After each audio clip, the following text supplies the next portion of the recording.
வணக்கம். என் பெயர் காசா முருகேசன். நான் பாரதி வித்யா பவன் மத்திய இடைநிலை கல்வி பள்ளியில் 7ஆம் வகுப்பு படித்து வந்து கொண்டிருக்கிறேன். இப்பொழுது நான் பேசப்போகும் தலைப்பு இன்றைய வாழ்க்கை முறை தீமை நோக்கிதான் செல்கிறது. அதை பற்றி பேசப் போகிறேன்.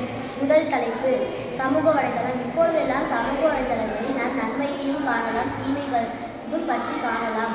அதில் பலநபர்கள் நன்மைகளை விட்டுவிட்டு தீமைகளை மட்டும் உள்வாங்கி கொண்டிருக்கிறார்கள். இரண்டாம் தலைப்பு உணவு பழக்கங்கள்.